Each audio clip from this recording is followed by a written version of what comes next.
ಎಲ್ಲರಿಗೂ ನಮಸ್ಕಾರ. ನಮಸ್ಕಾರ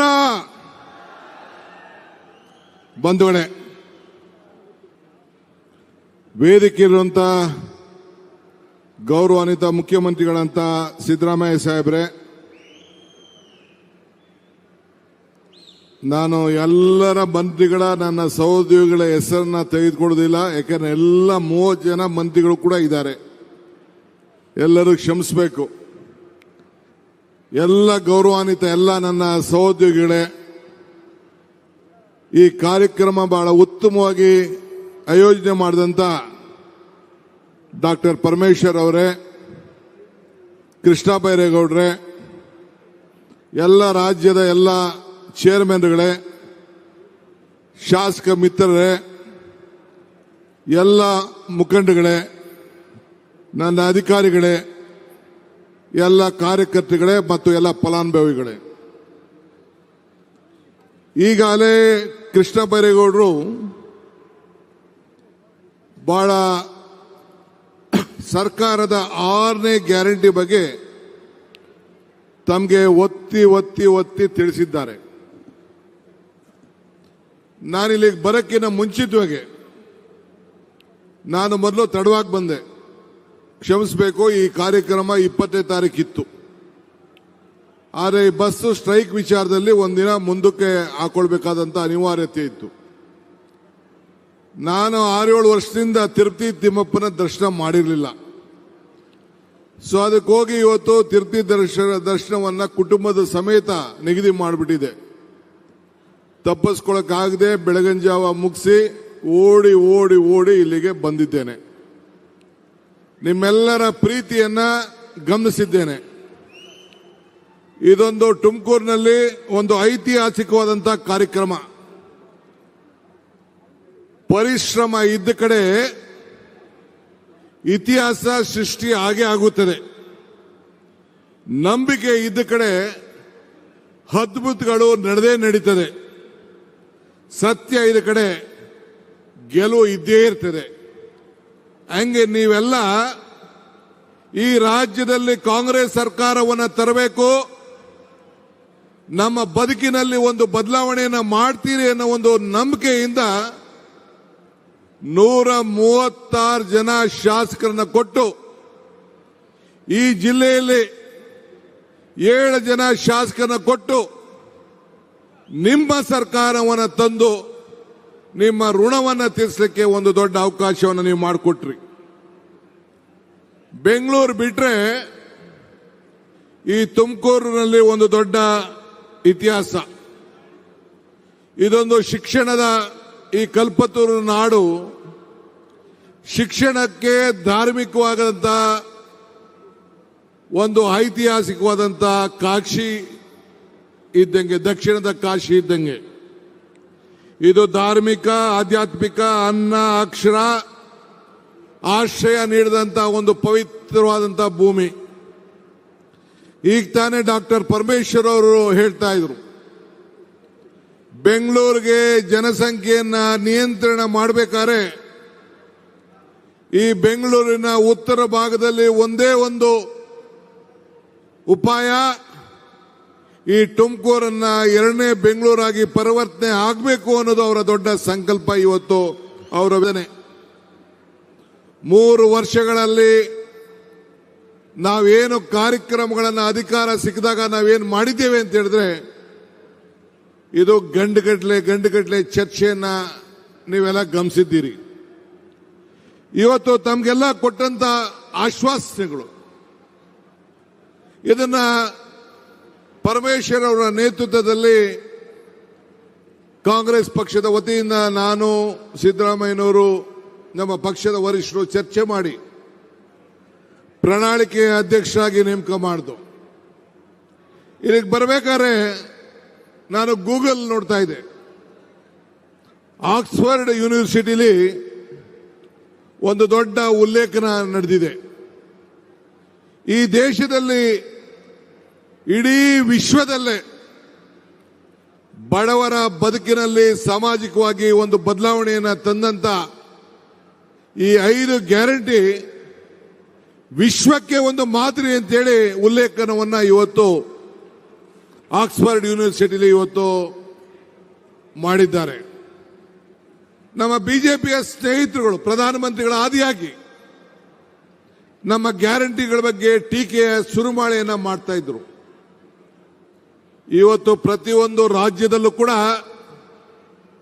ಯಾವುದೇ ಪಕ್ಷದ ಸರ್ಕಾರ ಈ ದೇಶದಲ್ಲಿ ಇರಲಿ, ಯಾವುದೇ ರಾಜ್ಯದಲ್ಲಿ ಒಂದು ಸರ್ಕಾರ ಇರಲಿ, ಆ ಸರ್ಕಾರ ನಮ್ಮ ಗ್ಯಾರಂಟಿಯನ್ನ ಗಮನದಲ್ಲಿಟ್ಕೊಂಡು ಅವರ ಬದುಕಿನಲ್ಲಿ ಕಾಂಗ್ರೆಸ್ ಸರ್ಕಾರ ಕೊಟ್ಟಂತ ಗ್ಯಾರಂಟಿ ಇಡೀ ದೇಶಕ್ಕೆ ಮಾದರಿ ಅಂತೇಳಿ ನಮ್ಮ ಗ್ಯಾರಂಟಿಯನ್ನ ಇವತ್ತು ಕಾಪಿಯನ್ನ ಮಾಡಿಕೊಂಡು ನಮ್ಮ ಏನು ಒಂದು ತೀರ್ಮಾನದ ಬದ್ಧತೆ ಇದೆಯಲ್ಲ, ಬೆಲೆ ಏರಿಕೆ ಗಗನಕ್ಕೆ ಹೋಗ್ತಾ ಇದೆ, ಆದಾಯ ಪಾತಕ್ಕೆ ಹೋಗ್ತಾ ಇದೆ, ಇದಕ್ಕೆ ಸಹಾಯ ಮಾಡಬೇಕು ಅಂತೇಳಿ ಅವರು ಕೂಡ ನಮ್ಮ ದಾರಿಯನ್ನೇ ಇವತ್ತು ಹಿಡಿದು ಇವತ್ತು ಹೆಜ್ಜೆಯನ್ನು ಹಾಕ್ತಾ ಇದ್ದಾರೆ. ಕೇರಳ ಇರ್ಬೋದು, ತಮಿಳುನಾಡು ಇರ್ಬೋದು, ಆಂಧ್ರ ಇರ್ಬೋದು, ತೆಲಂಗಾಣ ಇರ್ಬೋದು, ಇವತ್ತು ಬಿಜೆಪಿಯ ಯಾವುದೇ ಸರ್ಕಾರ, ಮಹಾರಾಷ್ಟ್ರ ಇರ್ಬೋದು, ಎಲ್ಲ ಸರ್ಕಾರಗಳು ಕೂಡ ನಮ್ಮ ಗ್ಯಾರಂಟಿಗಳ ಬಗ್ಗೆ ಗಮನವನ್ನು ಇಟ್ಟು ಅವರ ಜಯಕ್ಕೆ ನಮ್ಮ ಗ್ಯಾರಂಟಿ ಇವತ್ತು ಸ್ಫೂರ್ತಿಯಾಗಿ ನಿಂತಿದೆ. ಇವತ್ತು ನಾನು ತಮ್ಗೆ ಹೇಳೋದಿಷ್ಟೇ, ವಿರೋಧ ಪಾರ್ಟಿಯವರು ಟೀಕೆ ಮಾಡ್ತಾರೆ. ಆ ಟೀಕೆಗಳನ್ನು ನಾವು ಯಾವತ್ತೂ ಕೂಡ ಚರ್ಚೆ ಮಾಡೋಕೆ ಹೋಗುದಿಲ್ಲ. ನಾನಾಗಲೇ ಹೇಳಿದ್ದೇನೆ, ಟೀಕೆಗಳೆಲ್ಲ ಸಾಯ್ತವೆ, ನಮ್ಮ ಕೆಲಸಗಳು ಉಳಿತವೆ ಅಂತ ಹೇಳಿ. ಹಂಗೆ ಇವತ್ತು ನಮ್ಮೆಲ್ಲರ ಟೀಕೆಗಳನ್ನು ಮಾಡ್ತಾ ಇರೋಂಥ ವಿರೋಧ ಪಕ್ಷದವರಿಗೆ ಇಂಥ ಕಾರ್ಯಕ್ರಮಗಳಿಗೆ ಉತ್ತರ. ಇವತ್ತು ಈ 6 ಗ್ಯಾರಂಟಿಯಲ್ಲಿ ಕೃಷ್ಣ ಬೈರೇಗೌಡರ ನೇತೃತ್ವದಲ್ಲಿ 1,11,00,000 ಜನರಿಗೆ ಈ ಭೂಮಿ ಗ್ಯಾರಂಟಿಯನ್ನು ಕೊಟ್ಟು ಕಾರ್ಯಕ್ರಮವನ್ನು ನಾವು ಮಾಡ್ತಾ ಇದ್ದೇವೆ. ಬೆಂಗಳೂರು ನಗರದಲ್ಲಿ 27 ಲಕ್ಷದ ಜನರಿಗೆ ಇಂಥ ಖಾತೆಯ ಬದಲಾವಣೆಯನ್ನು ಮಾಡಿ ಅವರ ದಾಖಲೆಗಳನ್ನು, ಅವರ ಫೋಟೋ, ಅವರ ಆಸ್ತಿಗಳ ದಾಖಲೆ, ಅವರ ಆಸ್ತಿಗಳ ಫೋಟೋ ಇವೆಲ್ಲ ಕೊಟ್ಟು ಮುಂದಿನ ಅವರ ಪೀಳಿಗೆಗಳಿಗೆ ಭೂಮಿ ಗ್ಯಾರಂಟಿಯನ್ನು ನಾವು ಕೊಡ್ತಾ ಇದ್ದೇವೆ. ನಾನು ಬಿಜೆಪಿ ಜನತಾದಳದ ಸ್ನೇಹಿತರುಗಳು ಕೇಳ್ತೀನಿ ಇಷ್ಟೇ, ಕೆಲವರೆಲ್ಲ ಟೀಕೆ ಮಾಡ್ತಾ ಇದ್ದಾರೆ. ಭಗವಂತ ನಿಮ್ಗೆ ಅವಕಾಶ ಕೊಟ್ಟಿದ್ದಲ್ಲ, ಡಬಲ್ ಗ್ಯಾರಂಟಿ ನಿಮ್ಮ ಹತ್ರ ಇತ್ತಲ್ಲ, ಡಬಲ್ ಗೌರ್ಮೆಂಟ್ ಇತ್ತಲ್ಲ, ಡಬಲ್ ಇಂಜಿನ್ ಗೌರ್ಮೆಂಟು, ಇಂಥದ್ದೊಂದು ಕೆಲಸ ನೀವು ಮಾಡೋಕ್ಕಾಗಲಿಲ್ಲ. ಕೋವಿಡ್ ಅಲ್ಲಿ ಸತ್ತಂತ ಜನರಿಗೆ, ಕೋವಿಡ್ ಅಲ್ಲಿ ನರಳಂತ ಜನರಿಗೆ ನಿಮ್ಮ ಕೈಲಿ ಸರಿಯಾಗಿ ಅವ್ರಿಗೆ ನ್ಯಾಯವನ್ನು ಒದಗಿಸ್ಕೊಡಕ್ಕಾಗಲಿಲ್ಲ. ಮೊನ್ನೆ ತಾನೇ ನಾನು ಸಿದ್ದರಾಮಯ್ಯನವರು ಚಾಮರಾಜನಗರ ಜಿಲ್ಲೆಯ ನಂಜನಗೂಡಿಗೆ ಹೋಗಿ ಆಕ್ಸಿಜನ್ ಅಲ್ಲಿ ಸತ್ತಂತ ಜನರಿಗೆ ಕೊಟ್ಟಂತ ಮಾತಿನ ಪ್ರಕಾರ ನಮ್ಮ ಶರಣ ಪ್ರಕಾಶ್ ಮಂತ್ರಿಗಳು, ಜಿಲ್ಲಾ ಮಂತ್ರಿಗಳಂತ ವೆಂಕಟೇಶ್ ಅವರು, ಅವರೆಲ್ಲರ ಸಹಕಾರದಿಂದ ಆ 30 ಜನರು ಕೂಡ ಉದ್ಯೋಗವನ್ನು ಕೊಟ್ಟು ಇಡೀ ರಾಜ್ಯದಲ್ಲಿ ಒಂದು ಇತಿಹಾಸವನ್ನು ಸೃಷ್ಟಿ ಮಾಡಿದ್ದೇವೆ. ನಮ್ಮಂತ ಜನರಿಗೆ ಈ ಸರ್ಕಾರ ಗೌರವವನ್ನು ಕೊಡ್ತಾರೆ ಅಂತ ಹೇಳಿ ಮಾತು ಕೊಡೋದು ಮುಖ್ಯ ಅಲ್ಲ, ಆ ಮಾತನ್ನ ಉಳಿಸ್ಕೊಳ್ಳೋದು ಅಷ್ಟೇ ಮುಖ್ಯ ಅಂತೇಳಿ ಇವತ್ತು ಎತ್ತಿ ನಾವು ತೋರಿಸಿದ್ದೇವೆ. ನಾನು ಆಗಾಗ ಹೇಳ್ತಾ ಇರ್ತೀನಿ, ದೇವರು ವರನೂ ಕೊಡೋದಿಲ್ಲ, ಶಾಪನೂ ಕೊಡೋದಿಲ್ಲ, ಅವಕಾಶ ಮಾತ್ರ ಕೊಡ್ತಾನೆ. ಕೊಟ್ಟಂತ ಅವಕಾಶದಲ್ಲಿ ನೀವು ಸರಿಯಾದ ರೀತಿ ಉಪಯೋಗಿಸ್ಕೊಳ್ಬೇಕು ಅಂತೇಳಿ ಇವತ್ತು ಈ ಕೃಷ್ಣ ಬೈರೇಗೌಡರ ಇಲಾಖೆಯಲ್ಲಿ ನಮ್ಮ ಎಲ್ಲ ಅಧಿಕಾರಿಗಳಿದ್ದಾರೆ, ನಮ್ಮ ಸೆಕ್ರೆಟರಿ ಅವರು, DC ಅವರು ಎಲ್ಲ ಕೂಡ, ವಿಲೇಜ್ ಅಕೌಂಟೆಂಟ್ ಇಂದ ಹಿಡಿದು ಎಲ್ಲ ನೀವೆಲ್ಲ ಕೆಲಸ ಮಾಡಿದ್ದೀರಿ, ರೆವಿನ್ಯೂ ಇನ್ಸ್ಪೆಕ್ಟರ್ ಎಲ್ಲ. ನೀವು ಅಧಿಕಾರದಲ್ಲಿ ಇರೋದು ಮುಖ್ಯ ಅಲ್ಲ, ನಿಮ್ಮ ಅಧಿಕಾರದ ಅವಧಿಯಲ್ಲಿ ನೀವು ಜನರ ಋಣವನ್ನು ಯಾವ ರೀತಿ ತೀರಿಸಿದ್ದೀರಿ, ಯಾರನ್ನು ಕೂಡ ನೀವು ಮೆಚ್ಚಿಸಬೇಕಾದಂತ ಅವಶ್ಯಕತೆ ಇಲ್ಲ. ನಿಮ್ಮ ಆತ್ಮ ಸಾಕ್ಷಿಗೆ ನೀವೆಲ್ಲ ಸಮಾಧಾನ ರೀತಿಯಲ್ಲಿ ನೀವೆಲ್ಲ ದುಡಿದಿದ್ದೀರಿ. ಅದಕ್ಕೆ ಕೃಷ್ಣ ಬೈರೇಗೌಡರ ಮುಖಂಡತ್ವದಲ್ಲಿ ಆ ಇಲಾಖೆ ಎಲ್ಲ ಅಧಿಕಾರಿಗಳಿಗೆ ಕಾಂಗ್ರೆಸ್ ಸರ್ಕಾರದ ಪರವಾಗಿ ಈ ನಾಡಿನ ಎಲ್ಲ ಜನತೆಯ ಪರವಾಗಿ ಅವ್ರಿಗೊಂದು ಕೋಟಿ ನಮಸ್ಕಾರಗಳನ್ನು ಅರ್ಪಿಸಲಿಕ್ಕೆ ಸರ್ಕಾರದ ಪರವಾಗಿ ಪಕ್ಷದ ಪರವಾಗಿ ಬಯಸ್ತೇನೆ. ಎಲೆಕ್ಷನ್ ಬಂದಾಗ ಒಂದು ಮಾತು ಹೇಳಿದ್ದೆ. ಮೊನ್ನೆ ತಾನೇ ಕುಮಾರಸ್ವಾಮಿ ಅವರು ಬೆಂಗಳೂರು ನಗರದಲ್ಲಿ ಬಿಯಿಂದ ಎ ಖಾತೆ ಮಾಡಿಸ್ಬೇಕಾರೆ ನಮ್ಮ ಸರ್ಕಾರ ಬಂದ್ಬಿಡ್ತದೆ, ನೀವು ಯಾರು ದುಡ್ಡು ಕಟ್ಟಕ್ಕೆ ಹೋಗ್ಬೇಡಿ, ನಾವು ಬಂದು ಮಾಡ್ತೀವಿ ಅಂತ ಪಾಪ ಮಾತಾಡಿದ್ದಾರೆ. ಅದಕ್ಕೆ ಹಿಂದೆನೇ ನಾನು ಉತ್ತರವನ್ನು ಹೇಳಿದ್ದೇನೆ. ಕೊಟ್ಟ ಕುದುರೆಯನ್ನು ಅಲ್ಲಮ್ಮ ಪ್ರಭುಗಳು ಒಂದ್ ಕಡೆ ಒಂದು ಮಾತು ಹೇಳ್ತಾರೆ, ಕೊಟ್ಟ ಕುದುರೆಯನ್ನು ಹೇರಲು ಬಯಸುವನು ವೀರನೂ ಅಲ್ಲ ಶೂರನೂ ಅಲ್ಲ. ಅಧಿಕಾರ ಕೊಟ್ಟಾಗ ನಿನ್ ಕೈಲಿ ಮಾಡಕ್ಕಾಗದೇ ಇದ್ದಾಗ, ಅಧಿಕಾರ ಇಲ್ಲದೆ ಹೋದಾಗ ಬರೀ 17 ಜನ ಮಡಿಕೊಂಡು ನಾನು ಹರಿತೀನಿ ಅಂತಂದ್ರೆ ನಿಮ್ ಕೈಲಿ ಏನು ಮಾಡಲಿಕ್ಕೆ ಸಾಧ್ಯ ಇಲ್ಲ. ನಿಮ್ಮ ಶಾಸಕರು ವಿಧಾನಸಭೆಯಲ್ಲಿ ಒಬ್ರು ಕೂಡ ಈ ಬಡವರ ಬಗ್ಗೆ ಒಂದಿನ ಒಂದು ಮಾತಾಡಕ್ಕಾಗಿಲ್ಲ. ನಿಮ್ಮಲ್ಲಿರುವಂತಹ ಸಮಸ್ಯೆ ಬಗ್ಗೆ ಬಗೆಹರಿಸ್ಕೊಳ್ಳಕ್ಕೆ ನಿಮ್ಮ ಹತ್ರ ಟೈಮ್ ಇಲ್ಲ. ಇನ್ನು ಸರ್ಕಾರ ಬರ್ತದೆ ಅನ್ನೋ ಮಾತಾಡೋಂಥ ಅವಶ್ಯಕತೆ ಬೇಡ. ಈ ರಾಜ್ಯದ ಜನತೆ ಬಿಜೆಪಿಗೆ ಒಂದು ದೊಡ್ಡ ಅವಕಾಶ ಪಾರ್ಲಿಮೆಂಟ್ ಅಲ್ಲಿ ಕೊಟ್ಟರು, ಲೋಕಸಭೆಯಲ್ಲಿ ಕೊಟ್ಟರು. ಪ್ರಧಾನಮಂತ್ರಿಗಳು ಏನು ಹೇಳ್ತಾ ಇದ್ದಾರೆ?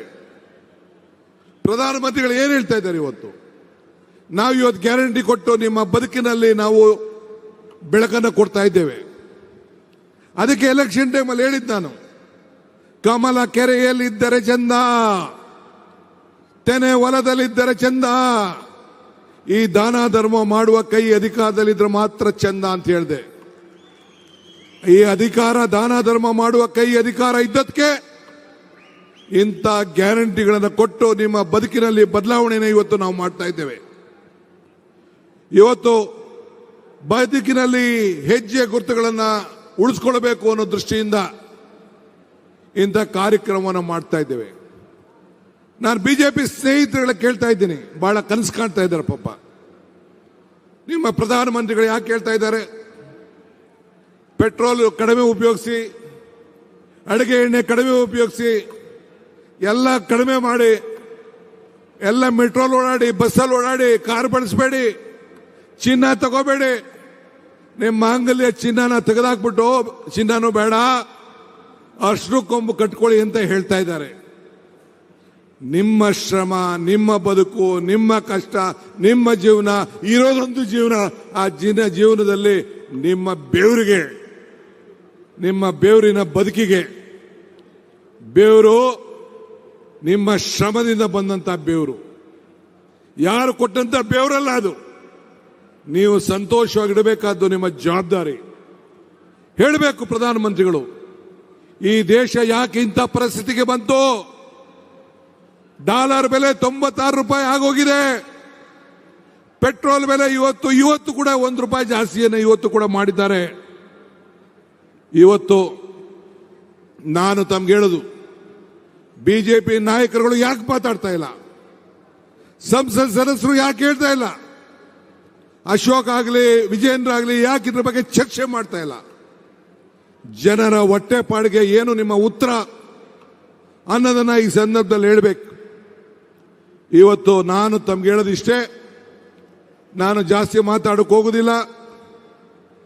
ಅಂಬೇಡ್ಕರ್ ಅವರು ಹೇಳ್ತಾರೆ, ಇತಿಹಾಸ ಮರ್ತವನು ಇತಿಹಾಸವನ್ನು ಸೃಷ್ಟಿ ಮಾಡಲಿಕ್ಕೆ ಸಾಧ್ಯ ಇಲ್ಲ ಅಂತೇಳಿ. ಹಂಗೆ ಮರಕ್ಕೆ ಬೇರು ಎಷ್ಟು ಮುಖ್ಯನೋ ಮನುಷ್ಯನಿಗೆ ನಂಬಿಕೆ ಕೂಡ ಅಷ್ಟೇ ಮುಖ್ಯ. ನಿಮ್ಗೆಲ್ಲ ಈ ಕಾಂಗ್ರೆಸ್ ಸರ್ಕಾರದ ಮೇಲೆ, ಕಾಂಗ್ರೆಸ್ ಪಕ್ಷದ ಮೇಲೆ ನಂಬಿಕೆ ಇದೆ. ಒಂದು ಇತಿಹಾಸ ಉಳ್ಳಂತ ಪಕ್ಷ, ಚರಿತ್ರೆ ಉಳ್ಳಂತ ಪಕ್ಷ, ಬಡವರ ಬದುಕಿನಲ್ಲಿ ಒಂದು ಬದಲಾವಣೆ ಮಾಡ್ತಾ ಇರುವಂತ ಒಂದು ಪಕ್ಷ. ಸೊ ಹಂಗೆ ಬೇರಿಲ್ಲ ಅಂದ್ರೆ ಯಾವ ಮರ ಕೂಡ ಗಟ್ಟಿಯಾಗಿ ಉಳಿಲಿಕ್ಕೆ ಸಾಧ್ಯ ಇಲ್ಲ. ಹಂಗೆ ಇವತ್ತು ಈ ಬೇರಿಗೆ, ನಿಮ್ಮ ಬದುಕಿಗೆ ಕಾಂಗ್ರೆಸ್ ಸರ್ಕಾರನೇ ಆಧಾರ. ಉಳ್ಳೋನ್ಗೆ ಭೂಮಿ ಇರ್ಬೋದು, ಈ ಭೂಮಿ ಗ್ಯಾರಂಟಿ ಇರ್ಬೋದು, ನಿಮ್ಮ ಬದುಕಿಗೆ ಹಣ ಇರ್ಬೋದು, ಇವತ್ತು ಗ್ಯಾರಂಟಿ ನಮ್ಮ ಶಕ್ತಿ ಯೋಜನೆ, ನಮ್ಮ ರಾಮಲಿಂಗಾರೆಡ್ಡಿ ಅವರು ಇಲ್ಲೆಲ್ಲ ಇರಬೇಕು. 5,000 ಹೊಸ ಬಸ್ಸನ್ನು ತೆಗೆದಿದ್ದೀವಲ್ಲ, ನನ್ನ ತಾಯಂದಿರು ಓಡಾಡಲಿಕ್ಕೆ ನಿಮ್ಮ ಕೈಲಿ ಆಯ್ತಾ? ಅದು ಆಯ್ತಾ? ಹಂಗೆ ದೇವ್ರು ಕೊಟ್ಟಿರೋದು 2 ಆಯ್ಕೆ, ಒಂದು ಕೊಟ್ಟು ಹೋಗ್ಬೇಕು, ಇಲ್ಲ ಬಿಟ್ಟು ಹೋಗ್ಬೇಕು. ಹಂಗೆ ಅಧಿಕಾರ ಸಿಕ್ಕಂತ ಸಂದರ್ಭದಲ್ಲಿ ಈ ವೇದಿಕೆಯಲ್ಲಿರುವಂತ ಎಲ್ಲ ನನ್ನ ಮಂತ್ರಿಗಳು, ಸಹೋದ್ಯೋಗಿಗಳು ಅವರವ್ರ ಇಲಾಖೆಯಲ್ಲಿ ಒಂದು ದೊಡ್ಡ ಸಾಧನೆಗಳನ್ನು ಮಾಡಿ ನಿಮಗೆಲ್ಲ ಒಂದು ಶಕ್ತಿಯನ್ನ ತುಂಬಿದ್ದಾರೆ. ಆದ್ದರಿಂದ ನಿಮ್ಮ ಪ್ರೀತಿ ವಿಶ್ವಾಸ ಯಾವಾಗಲೂ ಕೂಡ ಇರಲಿ. ಮತ್ತೆ ಈ ರಾಜ್ಯದಲ್ಲಿ ನಿಮ್ಮ ಸರ್ಕಾರ ಬಂದೇ ಬರ್ತದೆ. ಬರ್ಕೊಳ್ಳಿ, ಇವತ್ತು ಜನತಾದಳ ಬಿಜೆಪಿ ಇಬ್ರು ಸೇರಿ ಬರ್ಕೊಳ್ಳಿ, ನೀವು ಬರ್ಕೊಳ್ಳಿ. ನಿಮ್ಮ ಸರ್ಕಾರ, ಕಾಂಗ್ರೆಸ್ ಸರ್ಕಾರ ಈ ರಾಜ್ಯದಲ್ಲಿ ನಿಮ್ಮ ಬದುಕಿನ ನಾವು ಯಾವ ರೀತಿ ಬದಲಾವಣೆಯನ್ನು ಮಾಡ್ತಾ ಇದ್ದೇವೆ, ಇಡೀ ದೇಶಕ್ಕೆ ಒಂದು ಮಾದರಿ ಸರ್ಕಾರವನ್ನು ಕೊಟ್ಟಿದ್ದೇವೆ, ಅದನ್ನು ಉಳಿಸ್ಕೊಂಡು ಹೋಗ್ತೇವೆ. ನಿಮ್ಮ ಆಶೀರ್ವಾದ ಸದಾ ಇರಲಿ. ಈ ದೇಶಕ್ಕೆ ನೋಡಿ, ರಾಷ್ಟ್ರ ಧ್ವಜ ಹಾರಾಡ್ತಾ ಇದೆ, ಬಣ್ಣ, ರಾಷ್ಟ್ರಗೀತೆ ಮಾತಾಡ್ತೇವೆ, ಸಂವಿಧಾನ ಮಾತಾಡ್ತೇವೆ. ಇಂಥದ್ದು ಒಂದು ಐತಿಹಾಸಿಕವಾದಂಥ ಪುಟಕ್ಕೆ ಬಿಜೆಪಿ ಸರ್ಕಾರ ಕೇಂದ್ರದಲ್ಲಾಗಲಿ ರಾಜ್ಯದಲ್ಲಾಗಲಿ ಸೇರಕ್ಕಾಗಲಿಲ್ಲ. ಇದಕ್ಕೆ ನಿಮ್ಮ ಆಶೀರ್ವಾದ ಯಾವಾಗಲೂ ಇರಲಿ ಅಂತೇಳಿ ಪ್ರಾರ್ಥಿಸಿ, ನನ್ನ ಸಹೋದ್ಯೋಗಿಗಳ ಹೆಸರುಗಳನ್ನು ಯಾರನ್ನು ಕೂಡ ನಾನು ತೆಗೆದುಕೊಳ್ಳಿಲ್ಲ, ಕ್ಷಮಿಸಬೇಕು ಅಂತ ಹೇಳಿ ಮತ್ತೆ ನಿಮ್ಮೆಲ್ಲರೂ ಕೂಡ ಶುಭ ಹಾರೈಸಿ ನನ್ನ ಮಾತನ್ನು ಮುಗಿಸ್ತೇನೆ. ಈ ಕಾರ್ಯಕ್ರಮ ಆಯೋಜಿಸಿದಂಥ ಪರಮೇಶ್ವರ್ ಮತ್ತು ಈ ಜಿಲ್ಲೆಯ ಎಲ್ಲ ಶಾಸಕರಿಗೆ, ಮುಖಂಡರುಗಳಿಗೆ, ನನ್ನ ಸಹೋದ್ಯೋಗಿಗಳಿಗೆ, ಅಧಿಕಾರಿಗಳಿಗೆ ಎಲ್ಲರೂ ಕೂಡ ವಂದಿಸಿ ಶುಭವನ್ನು ಹಾರೈಸ್ತೇನೆ. ಜೈ ಹಿಂದ್, ಜೈ ಕರ್ನಾಟಕ, ಜೈ ಕಾಂಗ್ರೆಸ್ ಸರ್ಕಾರ. ನಿಖರ ಸುದ್ದಿ, ಸದಭಿರುಚಿಯ ಕಾರ್ಯಕ್ರಮ. ನೀವು ನೋಡ್ತಾ ಇದ್ದೀರಾ ಕಹಳೆ ನ್ಯೂಸ್, ಸಮಾಜದ ಜಾಗೃತಿಗಾಗಿ ವಸ್ತುನಿಷ್ಠ ವರದಿ.